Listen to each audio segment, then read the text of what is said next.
ये बच्चों, आज हम हिंदी क्षितिज भागवन कक्षा 9 का पाठ 5 करेंगे। ये गद्य खंड का पाठ है। नाना साहब की पुत्री देवी मैना को भस्म कर दिया गया, पाठ का नाम। और ये जो लिखा है चपला देवी ने लिखा है।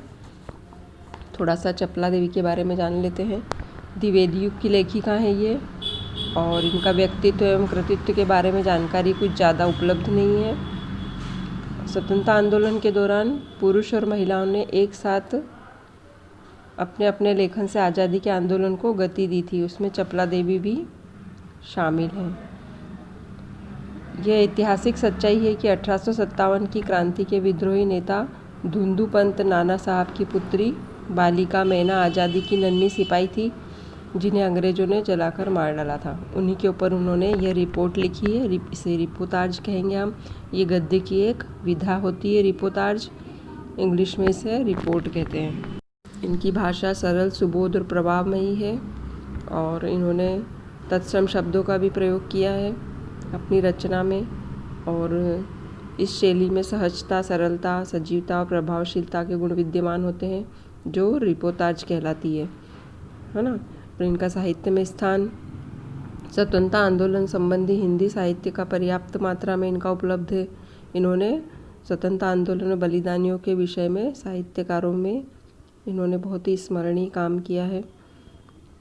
नाना साहब की पुत्री देवी मैना को भस्म कर दिया गया। मातृभूमि की स्वतंत्रता और उसकी रक्षा के लिए जिन्होंने अपने प्राण न्यौछावर कर दिए, उनके जीवन का उत्कर्ष हमारे लिए गौरव और सम्मान की बात है। इस गौरवशाली किंतु विस्मृत परंपरा में किशोर पीढ़ी जो हमारे बच्चे हैं 9th के, उनको परिचित कराने के उद्देश्य से हिंदू पंच के बलिदान अंक से लिया गया है। हिंदी गद्य के प्रारंभिक रूप से विद्यार्थी यह जान पाए कि इस गद्य रचना को मुद्रण और वर्तनी में बिना किसी परिवर्तन के ऐसा का ऐसा आपको बताया जा रहा है। अब हम इस पाठ का सारांश जान लेते हैं। सन 1857 की जो क्रांति थी, वह नाना साहब जो कानपुर के महाराज थे, उन्होंने अपनी पुत्री मैना को बिठूर के महल में छोड़ दिया, क्योंकि वह इस लड़ाई में शामिल होने के लिए गए थे। तो क्रूर अंग्रेज़ों ने उसे आग में जला दिया, ये इसमें बताया है ना। कानपुर में हत्याकांड कर अंग्रेज सैनिक जो बिठूर के महल को लूट रहे थे, तो उसे तोप से जलाना चाह रहे थे। तो वो एक बालिका ने अपने महल की रक्षा के लिए निवेदन किया। जब सेनापति है मतलब अंग्रेज जो सेनापति था, उनका नाम है था, उन्होंने बहुत खेद प्रकट किया और उन्होंने बोला कि मैं विवश हूँ, सरकार का आदेश है, इसलिए मुझे यह जलाना ही पड़ेगा, तोड़ना ही पड़ेगा, है ना। तो उनकी जो पुत्री थी मेरी, उसका परिचय बताया इसने, किसने, जो गंगा, इनकी नाना साहब की जो बेटी थी मैना, उसने कहा कि मैं मेरी की सहेली हूँ, सहचरी हूँ, मैं उसके साथ रहती थी बचपन से, आप भी मुझे जानते हो। और उन्होंने ये आश्वासन दिया कि हाँ मैं रक्षा करूँगा। लेकिन इतने में क्या हुआ कि औटम नामक जो एक सेनापति थे दूसरे अंग्रेज, वो आ गए और गुस्सा करने लगे कि क्या अभी तक तुमने इस महल को बचा के रखा है, अभी तक तोड़ा नहीं। सेनापति ने गवर्नर जनरल को इस विषय में तार भी कर दिया और बताया कि ये महल नहीं तोड़ा गया है अभी तक। अंग्रेजों ने जो महल था उसको चारों ओर से घेर लिया और कोना कोना खोजा, तो भी मैना का पता नहीं लगा। यदि उसी दिन गवर्नर जनरल का तार आया कि लंदन के मंत्रिमंडल का मत है कि नाना साहब की स्मृति चिन्ह तक को मिटा दिया जाए, उसी समय अंग्रेजों ने महल को चारों ओर से घेर लिया और गोले बरसाने शुरू कर दिए।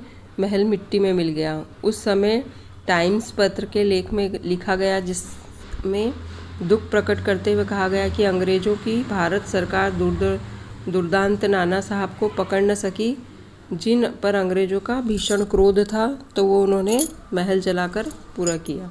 कानपुर में हुए अंग्रेज़ों के हत्याकांड को भूलना संभव नहीं है। उसी दिन पार्लियामेंट की हाउस ऑफ लॉर्ड्स सभा की सेनापति है कि वो की भी बहुत हंसी हुई, क्योंकि उन्होंने महल को तोड़ा नहीं था, वो उस लड़की से बात करने में लगे थे। वो लड़की अपना परिचय दे रही थी, इसलिए उन्होंने नहीं तोड़ा था। उस पर महाराष्ट्र की मामूली बालिका पर मोहित होकर कर्तव्य को भूलने का आरोप लगाया, जबकि वो उनकी बेटी की सहेली थी। नाना के पुत्र, कन्या तथा सभी संबंधियों को मार डालने का मत भी व्यक्त किया गया। सन 1857 को सितंबर मास में आधी रात में साफ सफ़ेद कपड़े पहने हुए एक लड़की महल के ढेर पर रो रही थी, जो महल तोड़ दिया गया था उसके ऊपर। पास में ठहरी जनरल अर्टम की सैनिकों ने बालिका से रोने का कारण पूछा तो वह चुप रही। इतने में जनरल अर्टम भी वहाँ पहुँच गए। अब उन्होंने तुरंत पहचान लिया। बोले, ओह, नाना की बेटी यहाँ है मेना। मेना को देखते ही बोले कि अंग्रेज़ सरकार की आज्ञा है कि तुम्हें गिरफ्तार किया जाए। तो मेना उसका मुंह देख रही थी और मुझे कुछ समय दीजिए, मैं जी भर कर रो लूँ, फिर मुझे गिरफ्तार करना। पर पाषाण हृदय वाले जनरल ने उसकी अंतिम इच्छा भी पूरी होने न दी। उसी समय मेना का हाथ में हथकड़ी पड़ी और कानपुर के किले में लाद कर कैद कर दिया गया। उस समय महाराष्ट्रीयन इतिहासवेत्ता महादेव चिटनिस के बाखर पत्र में छपा था, कल कानपुर के किले में एक भीषण हत्याकांड हो गया। नाना साहब की एकमात्र कन्या मेना धधकती हुई आग में जलकर भस्म कर दी गई। भीषण अग्नि में शांत और सरल मूर्ति उस अनुपमा बालिका को जलती देख सब उसे देवी समझकर प्रणाम करने लगे। मतलब अंग्रेज अफसरों ने उसको गिरफ्तार करके और उस महल में बांध दिया और फिर आग लगा दी, मतलब जिंदा लड़की को जला दिया। ऐसे क्रूरता की उन्होंने। अब हम करेंगे इसके प्रश्नोत्तर। अगर इस पाठ की व्याख्या आती है तो आपने पाठ को पूरा समझ लिया है, तो जो भी व्याख्या है उसका उत्तर आप आराम से लिख सकते हैं विस्तृत रूप से इसी चीज़ को। बालिका मेना ने सेनापति हे को कौन कौन से तर्क देकर महल की रक्षा के लिए प्रेरित किया। बालिका मेना ने सेनापति हे की पुत्री जो थी मेरी, उससे अपनी मित्रता याद दिलाई और यह अनुरोध किया, यह प्रार्थना की कि आप इस महल को मत तोड़िए। आपके जो दोषी हैं, वो जिन्होंने आपके खिलाफ शस्त्र उठाए थे, आप उनसे लड़ाई लड़िए। इस निर्जीव मकान है, इसने आपका क्या बिगाड़ा है, इसने क्या अपराध किया है, इसे क्यों तोड़ना चाहते हो। ये मुझे बहुत प्रिय है, मेरे इससे भावनाएं जुड़ी हुई है, इसलिए आप इस महल की रक्षा कीजिए। ये तर्क दिए उसने, है ना। प्रश्न 2 है, मेना जड़ पदार्थ मकान को बचाना चाहती थी पर अंग्रेज उसे नष्ट करना चाहते थे, क्यों। बिठूर का नाना साहब का मकान जिसमें मेना रह रही थी वह उसे बहुत प्रिय था। जब अंग्रेज सेनापति है मकान गिराने के लिए आए तो उसने मना किया कि यह स्थान मुझे बहुत पसंद है, मेरा प्रिय है, आप इसकी रक्षा कीजिए। किंतु अंग्रेज सरकार ने यह आदेश दिया था उन्हें कि नाना साहब की कोई भी निशानी नहीं रहना चाहिए, चाहे वह पुत्री हो चाहे महल हो, इसलिए उन्होंने सब कुछ नष्ट कर दिया। प्रश्न 3, सर टॉमस हे के मेना पर दया भाव के क्या कारण थे। सर टॉमस हे ने मेना पर इसलिए दया दिखाई क्योंकि वह बहुत ही करुणापूर्ण मुख वाली और अल्पवयस्क छोटी सी एक किशोरी कन्या थी और वह उनकी पुत्री की सहचरी भी थी। वह दोनों में बहुत प्रेम था। अपनी बेटी के कारण उनके मेना के लिए दया भाव दिखाया।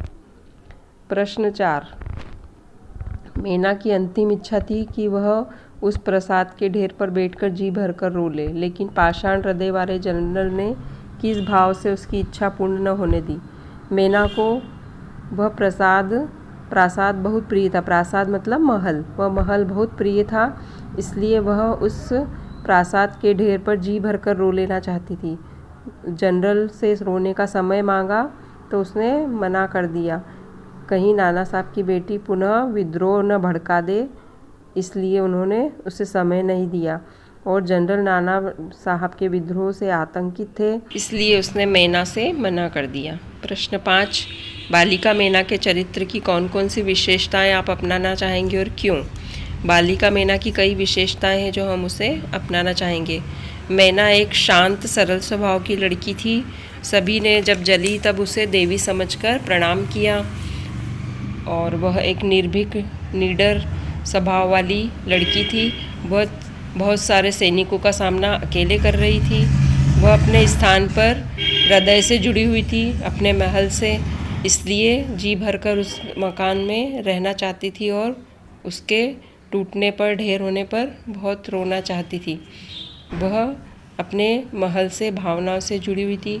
वह सच्ची सहचरी थी, मतलब मित्र थी, इसलिए वो मैरी को नहीं भूली थी और मैरी के पिता जो थे उनको भी अपनी दोस्ती याद दिला रही थी, है ना। मैना का चरित्र बहुत ही अनुकरणीय है और यही विशेषताएं हैं और सद्गुण जो हम अपनाना चाहेंगे। प्रश्न 6, टाइम्स पत्र के 6 सितंबर को लिखा था, बड़े दुख का विषय है कि भारत सरकार आज तक उस दुर्दांत नाना साहब को नहीं पकड़ सकी। इस वाक्य में भारत सरकार से क्या आशय है? उस समय भारत की सरकार अंग्रेज़ों का शासन था, इसलिए उस समय जो भारत सरकार का जो आशय है वो अंग्रेज़ सरकार से है। अंग्रेज़ सरकार ने यह कहा था कि नाना साहब को पकड़ना है, ये आदेश दिया था, इसलिए इसका उत्तर यही लिखना है कि भारत सरकार का आशय अंग्रेजी सरकार से था, है ना, अंग्रेज़ों की सरकार से। फिर प्रश्न 7 है, स्वाधीनता आंदोलन को आगे बढ़ाने में इस प्रकार के लेखन की क्या भूमिका है? इससे प्रेरित होते सभी लोग, है ना, कि अंग्रेज़ों की क्रूरता, कठोरता और निर्दयता का पता चलता है और उनके सामने झुकना नहीं है और हमें उनके साथ बरोबरी से लड़ाई करना है। इसी से स्वतंत्रता प्राप्त होगी हमें और इससे स्वतंत्रता आंदोलन तेज होता है। विद्रोह पनपते लोगों के अंदर भी ऐसी भावनाएं आती है कि इस लड़की को इन्होंने महल तोड़ दिया, जला दिया, तो फिर और भी लोग भड़कते हैं, लड़ाई झगड़े तेजी से होते हैं। अंग्रेज़ों के प्रति घृणा, रोष और आक्रोश का भाव आता है। ये सब इस लेखन के लिखने के पीछे भूमिका रही।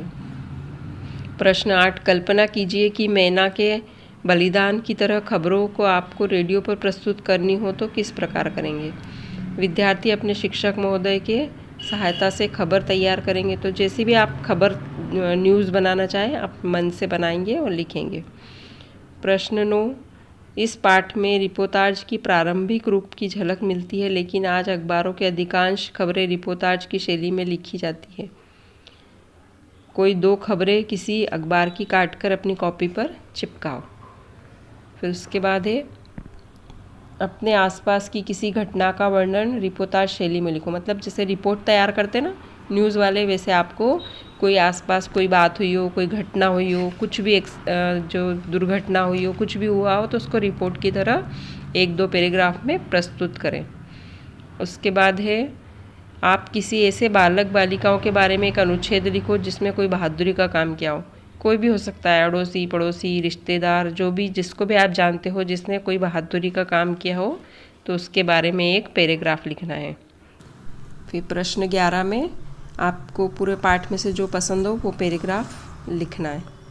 उसके बाद है पाठ्येतर सक्रियता। अपने साथियों के साथ मिलकर कुछ बहादुर बच्चों की पुस्तकों के नाम लिखने, उसकी सूची बनानी। यदि आपको पता हो तो ये सूची बना सकते हैं आप। उसके बाद अगला प्रश्न है कि इन पुस्तकों को पढ़िए। भारतीय स्वाधीनता संग्राम में महिलाएं, इसको लिखा है राजम कृष्णन, नेशनल बुक ट्रस्ट, नई दिल्ली। दूसरी है 1857 की कहानियाँ, ख्वाजा हसन निज़ामी, नेशनल बुक ट्रस्ट, नई दिल्ली। इन दोनों पुस्तकों को पढ़ने से आपको हमारे देश के स्वतंत्रता संग्राम की बहुत सी जानकारियाँ मिलेगी और अच्छे अच्छे महापुरुषों के बारे में पता चलेगा। उसके बाद है अपठित गद्यांश। इसके लिए मैं सोच रही हूँ अलग से वीडियो बनाऊँगी, क्योंकि ये प्रश्न 5 नंबर का अनिवार्य रूप से आता है, तो इसको अलग से बताऊँगी। उसके बाद है अल्पवयस्क मतलब कम उम्र, भग्नावशिष्ट मतलब खंडहर, इतिहासवेत्ता का अर्थ है इतिहास का जानकार। ये शब्दार्थ दिए 3। और हिंदू पंच, अपने समय की चर्चित पत्रिका थी हिंदू पंच, 1926 में कलकत्ता से प्रकाशित हुई थी। इसके संपादक थे ईश्वरी दत्त शर्मा। 1930 में इनका बलिदान अंक निकला, जिसे अंग्रेज़ सरकार ने तत्काल जब्त कर लिया मतलब उसको प्रकाशित नहीं करा, उसको अपने पास रख लिया। चांद के फांसी अंक की तरह यह भी आज़ादी का एक महत्वपूर्ण दस्तावेज है।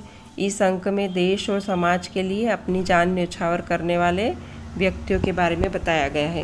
तो हमें हमारे देश की स्वतंत्रता संग्राम सेनानियों के बारे में जानकारी होनी चाहिए, जब भी हमारे अंदर देशभक्ति की भावना जागृत होती है और हमें अपनी जन्मभूमि से, अपने देश से प्यार होता है। तो अब ये पार्ट इतना ही, अब सिर्फ इसमें से अपठित गद्यांश बचा है जो मैं अलग से आपको समझाऊंगी। और घर में रहो, स्वस्थ रहो, पढ़ाई करो और टेस्ट दो।